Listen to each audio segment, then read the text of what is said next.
salam sejahtera. Yang terhormat para penguji UIN PPG dalam jabatan pendidikan agama Katolik LPTK Sekolah Tinggi Santo Yakobus Merauke. Perkenalkan, saya Marianus Beliko SAG, Guru Pendidikan Agama Katolik dan Budi Pekerti SD Impres Lebe, Kecamatan Atadei, Kabupaten Lembata, Provinsi Nusa Tenggara Timur. Saya adalah mahasiswa PPG dalam jabatan tahun 2023 yang diselenggarakan oleh Kementerian Agama Republik Indonesia pada LPTK Sekolah Tinggi Santo Yakobus Merauke pada hari ini, Rabu 29 November 2023. Saya melaksanakan uji kinerja praktik pembelajaran secara luring di SD Impres Lebe, Kecamatan Komesuri, Kabupaten Lembata, Provinsi Nusa Tenggara Timur. Praktik pembelajaran ini saya laksanakan di kelas 4 dengan tema atau subtopik Allah menyampaikan 10 perintahnya sebagai pedoman hidup. Berikut ini adalah video pembelajaran saya. Selamat menyaksikan. Siap! Selamat pagi, Pak dan teman-teman. Silakan duduk. Terima kasih, Pak. Selamat pagi anak-anak. Pagi, yes. Baik. Apa kabar hari ini? Sehat? Ya. Terima kasih puji Tuhan ya karena kita hadir dalam pembelajaran hari ini dalam keadaan yang sehat. Sebelum kita memulai pembelajaran kita hari ini, sebelumnya kita semua diundang berdiri untuk membuka pertemuan kita ini dengan doa. Kita berdoa secara bersama-sama. Silakan berdiri.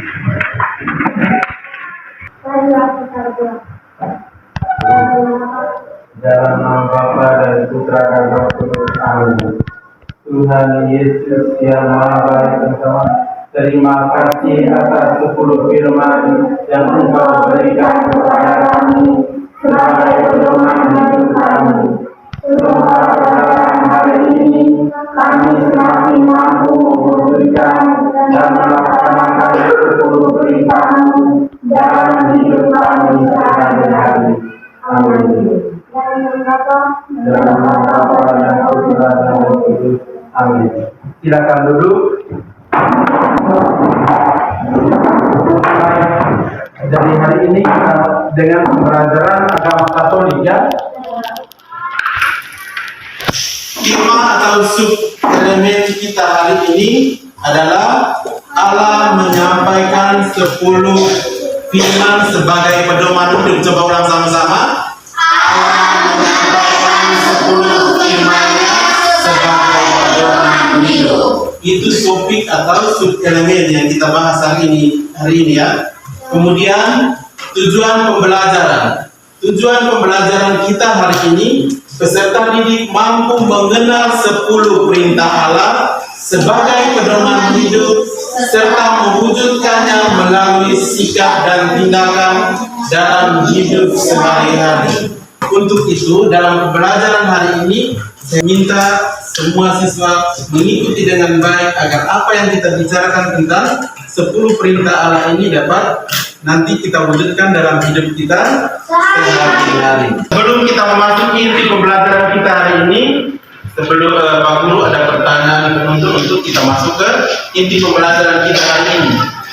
Yang pertama, mengapa kita harus berseragam ke sekolah? Yang tahu pertanyaannya, mengapa kita harus berseragam ke sekolah? Karena berseragam merupakan aturan sekolah. Ada lagi? Nanti?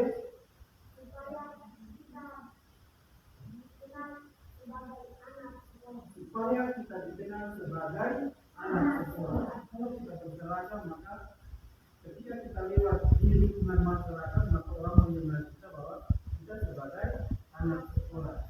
Yang berikut, kenapa harus ada peraturan? Martin.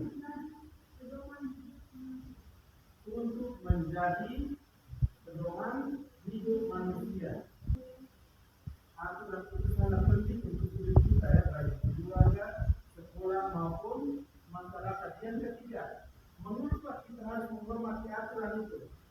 Jadi, Ketika patuh terhadap peraturan akan menciptakan lingkungan keluarga, sekolah, serta masyarakat yang aman, nyaman, tertib, dan menyenangkan.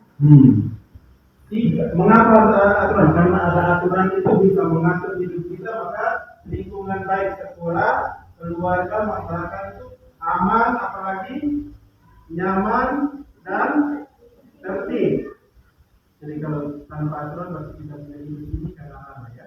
Dan ketika ada aturan kita hidup kita sebagai manusia itu hidup makhluk sosial ya, saling membutuhkan, harus hidup bersama. Maka perlu ada aturan untuk mengatur kebersamaan kita itu. Baik, coba perhatikan baik-baik artikel yang ada ini. Pentingnya disiplin atau menaati aturan.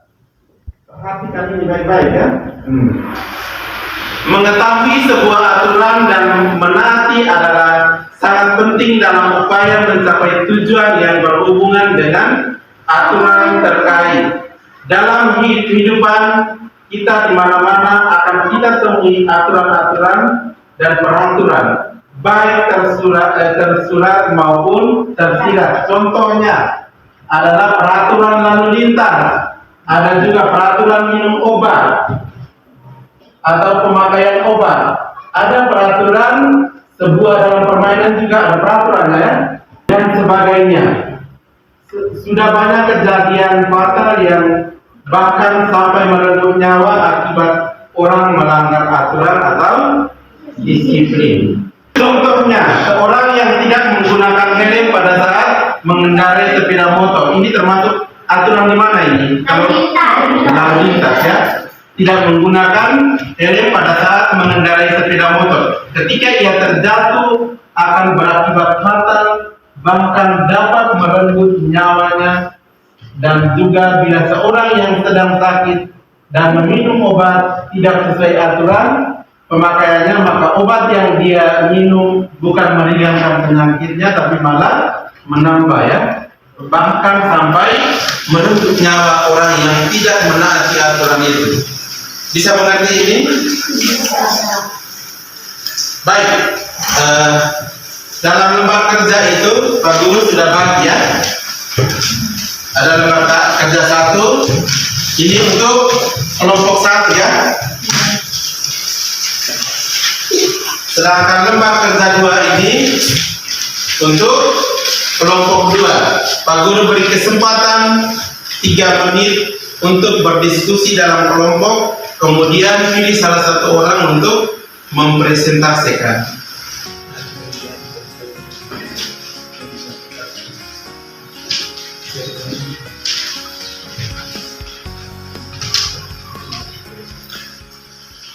Sudah? Sudah semua? Ya. Baik, sekarang kita beri kesempatan kelompok pertama untuk mempresentasikan hasil diskusi kelompok berdasarkan gambar pertama. Silakan.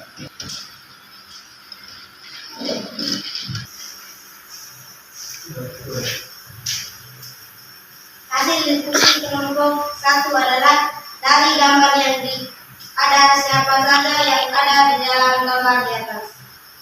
Ada 2 orang polisi lalu lintas. 2. Ada mobil dan motor. 3. Ada seorang bapak yang tidak menggunakan helm. Demikian laporan hasil diskusi kelompok 1. Terima kasih. Kejadian apa yang terjadi dalam gambar itu? Ada 2 orang polisi lalu lintas sedang bertugas menahan seorang pengendara motor karena melanggar aturan lalu lintas tidak menggunakan helm. Terima kasih. Tepuk salut. Salut, salut. Salut, salut. Salut. Oke, terima kasih untuk kelompok 1. Sekarang kelompok 2. Silakan mempresentasikan hasil diskusi kelompok 2. hasil diskusi kelompok 2 dari gambar yang ada ini.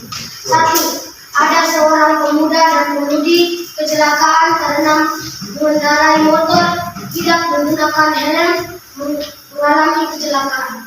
Yang satu tidur tidak sadarkan diri dan yang satu kepala sakit karena benturan. Demikian laporan hasil diskusi kelompok 2. Terima kasih. Oke. Tepuk salut. Salut, salut. Salut, salut. Salut. Oke, baik. Dari artikel tadi dengan 2 gambar tadi, ada pertanyaan penuntut lagi untuk kita mendalami artikel dengan gambar tadi ya. Perhatikan baik-baik. Masih ingat artikel tadi? Masih. Kalau masih ingat, pertanyaan pertama. Contoh aturan apa saja yang tertulis dalam artikel tadi? Aturan lalu lintas. Aturan lalu lintas, apa lagi? Tommy. Aturan minum obat. Aturan minum obat. Dalam artikel tadi ada aturan lalu lintas, ada Aturan minum obat. Yang kedua, apa tujuan disusunnya aturan? Iya. Untuk mengatur kehidupan manusia.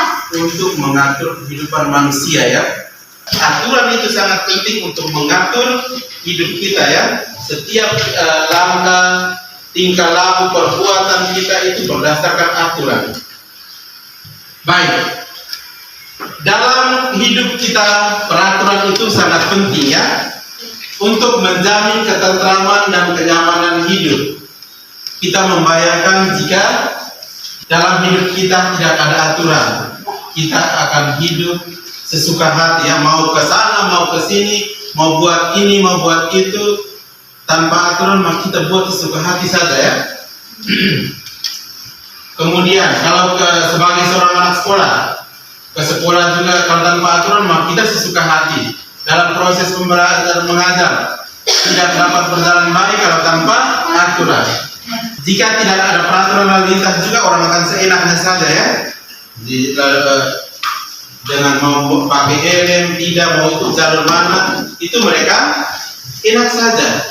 Tetapi ketika ada aturan yang mengatur di lalu lintas, seperti yang kita lihat di gambar tadi, maka orang akan mematuhi aturan tersebut. Tanpa aturan orang bisa saling menyakiti dan lain sebagainya, dan sangat mengganggu ketentraman hidup bersama. Untuk itu peraturan itu sangat penting. Kita mendalami aturan dalam hidup kita sehari-hari. Kita sekarang kembali melihat teks kitab suci Keluaran bab 20 ayat 1 sampai 17. Komik Alkitab Anak. 10 Perintah Allah. Sumber dari Alkitab Perjanjian Lama, Kitab Keluaran, pasal 19 dan 20. Setelah bangsa Israel keluar dari tanah Mesir, tibalah mereka di padang gurun Sinai. Lalu pergilah Musa bersama Harun ke gunung Sinai untuk bertemu dengan Tuhan.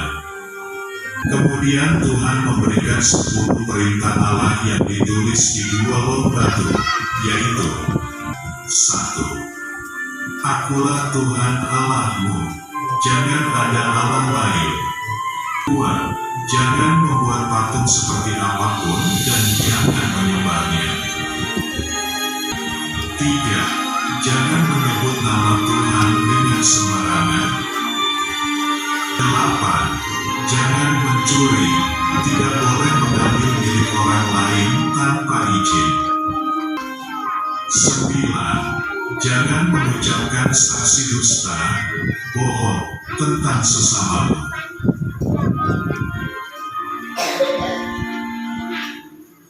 10. Jangan mengingini milik sesamamu apapun yang dipunyainya. Akhirnya, Musa turun membawa 2 lon batu 10 perintah Allah untuk bangsa Israel. Firman Tuhan, jawab Yesus kepadanya, kasihilah Tuhan, Allahmu dengan segenap hatimu dan dengan segenap jiwamu dan dengan segenap akal budimu. Itulah hukum yang terutama dan yang pertama. Dan hukum yang kedua, yang sama dengan itu, ialah kasihilah sesamamu manusia seperti dirimu sendiri. Matius pasal 22 ayat 37 sampai 39.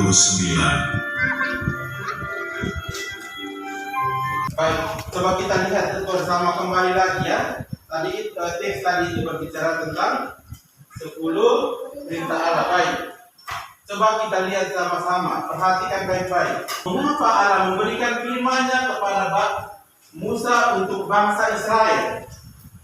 Ya, Karena Tuhan Allah mau supaya bangsa Israel hidup teratur sesuai dengan apa yang dikehendaki oleh Allah.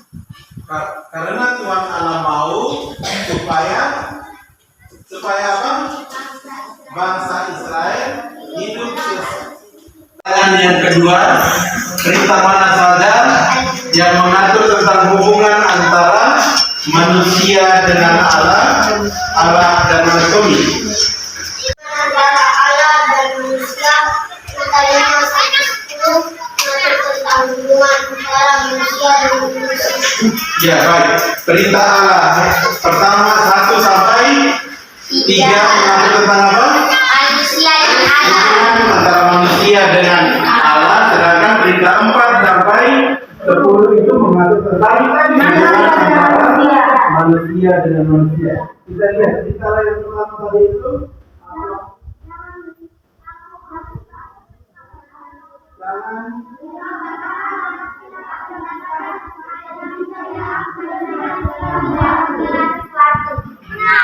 jangan menyebut nama,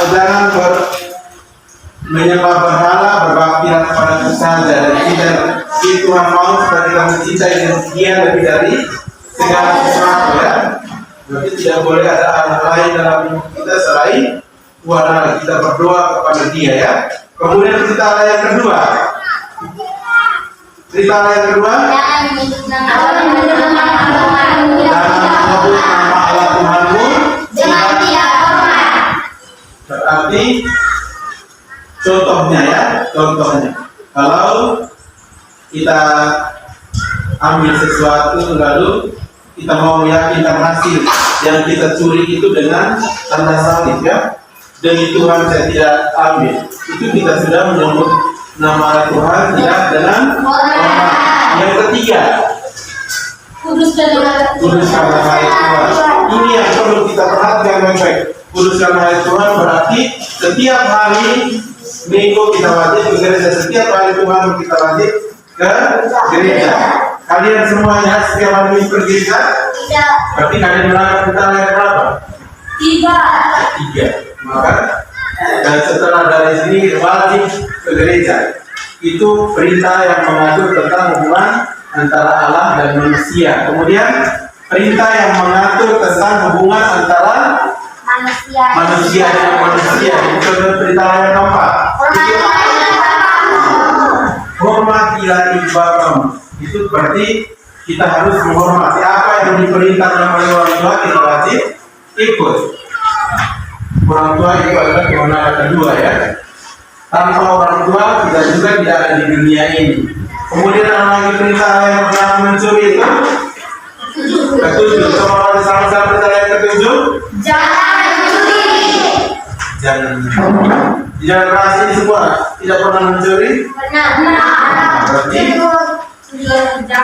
Berarti curi apa saja. Berarti mulai hari ini sudah dengan pelajaran ini tidak boleh mencuri ya.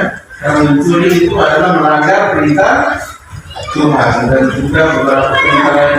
Itu perintah 4 sampai 10 itu mengatur tentang hubungan antara manusia dengan Tuhan.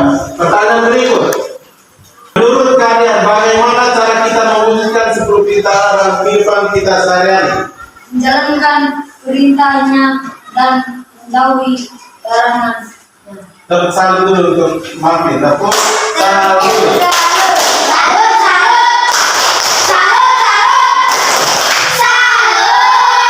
Jalankan perintahnya dan menjauhi larangannya.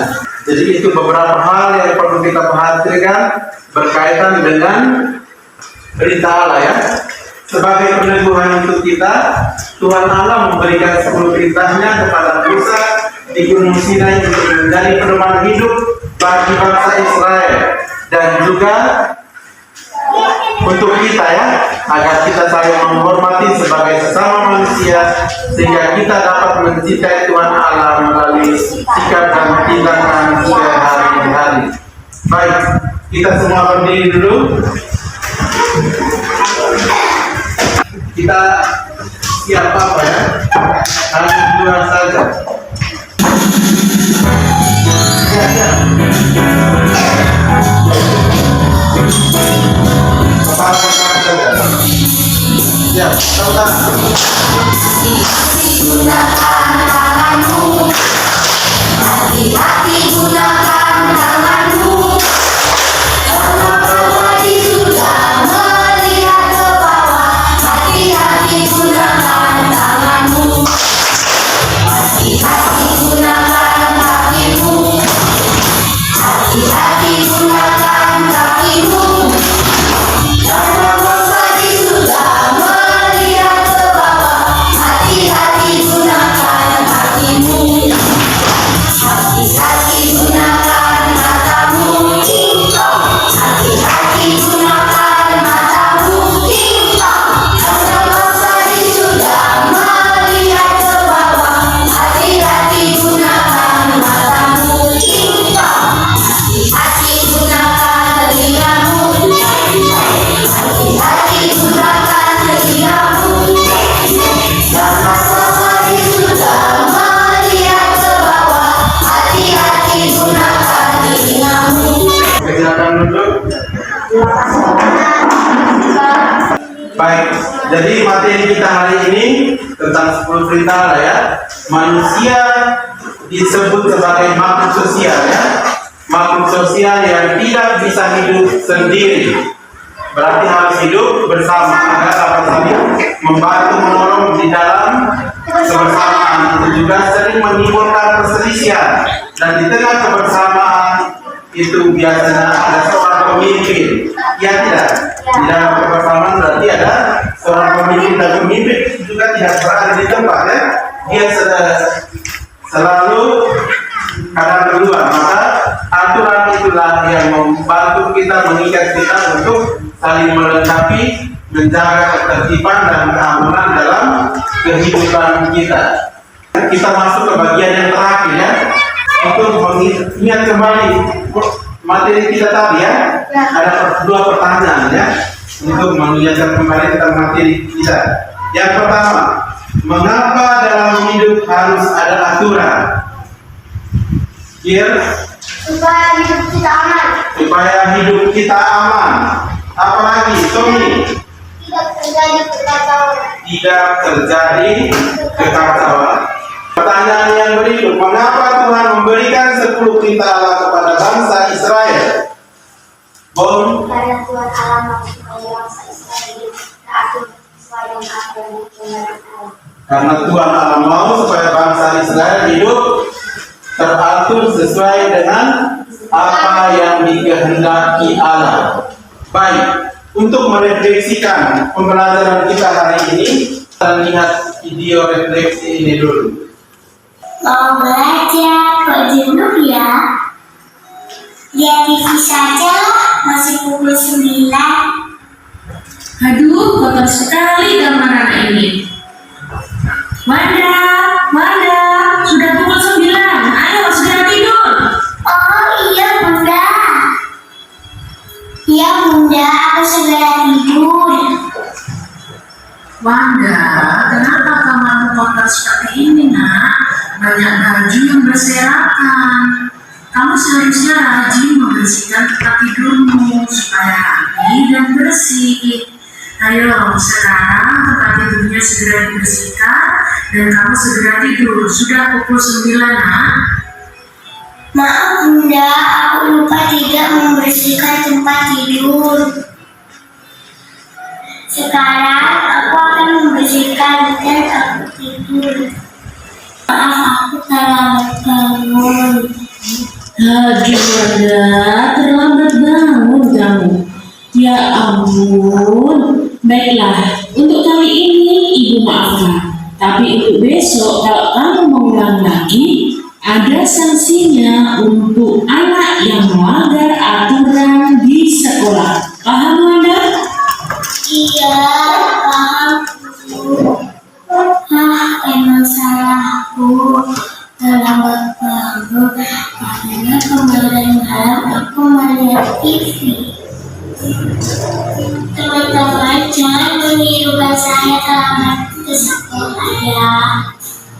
Aku terlambat karena semalam aku melihat TV terlalu malam. Taati aturan di rumah dan di sekolah.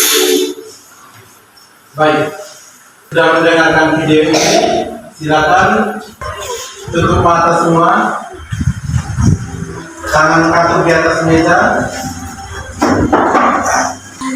Apakah saya harus bersikap seperti Wanda, tidak mematuhi aturan rumah maupun sekolah, sehingga saya harus terlambat ke sekolah, terlambat bangun, ataukah saya berjuang sebagai anak sekolah yang baik, sebagai anak yang baik, yang menghormati orang tua, menghormati aturan di rumah, menghormati aturan sekolah, dapat secara dewasa membagi waktu agar dapat belajar tepat waktu, berangkat sekolah tepat waktu, sehingga tidak mendapat hukuman dan tidak melanggar aturan baik di sekolah maupun di rumah. Untuk itu sekali lagi sebagai siswa-siswi SD Impres BB, kita merefleksi kembali apakah selama ini saya sudah mematuhi aturan di rumah dan di sekolah, atau saya masih melanggar aturan itu. Kembali dan kita membenahi diri kita sendiri, baik di rumah maupun di lingkungan sekolah.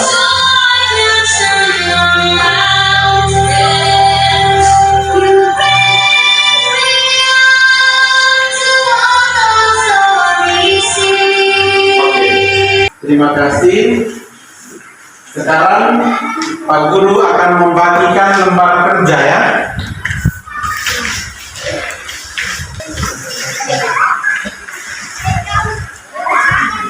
Ulang kerjakan di rumah. Pak Guru, teacher.